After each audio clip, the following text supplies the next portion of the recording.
Selamat Hari Migran Internasional untuk kita semua. Saya Fajar Santo Adi, tenaga nita Malaysia. Salam solidaritas. Ada beberapa poin yang ingin saya sampaikan dalam rangka peringatan Hari Migran Internasional kali ini. Pertama, perlindungan pekerja migran di berbagai sektor di negara penempatan, khususnya Malaysia, masih jauh dari ideal dan tidak sempurna, khususnya pekerja rumah tangga.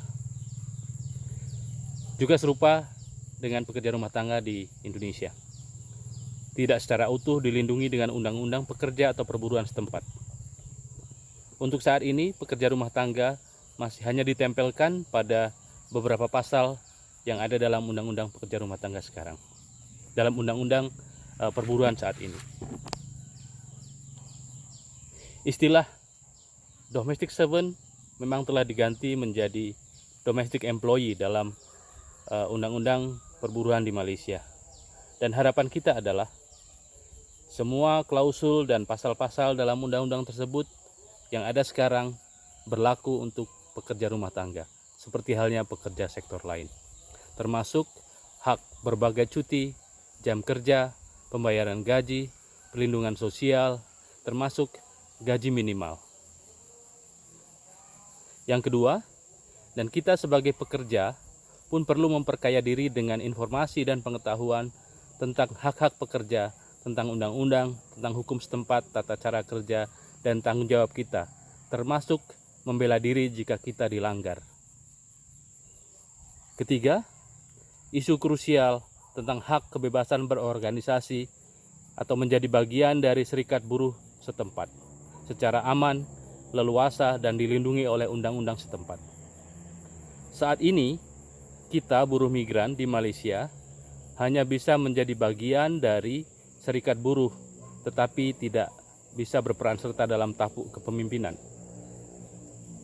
Kita juga masih tidak bisa membuat serikat buruh sendiri yang diakui secara sah di negara ini. Selain itu, kita juga masih menghadapi masalah sikap serikat buruh lokal, terutama beberapa pemimpin serikat buruh lokal yang bersikap eksklusif dan memandang buruh migran bukan sebagai rekan kerja, tetapi lebih sebagai pesaing. Selain itu, kesadaran kita para pekerja migran tentang pentingnya menjadi bagian dari serikat buruh juga masih memprihatinkan.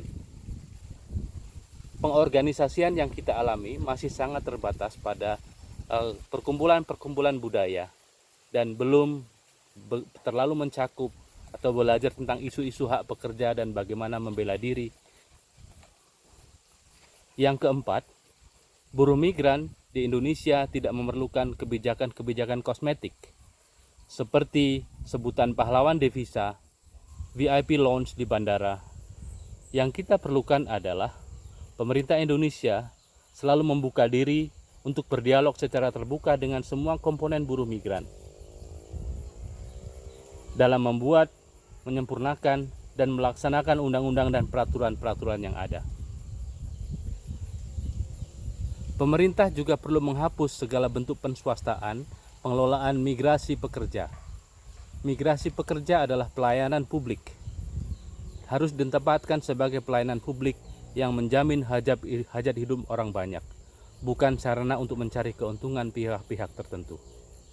Kita, pekerja migran bersatu, tak bisa dikalahkan. Selamat Hari Migran Internasional. Terima kasih.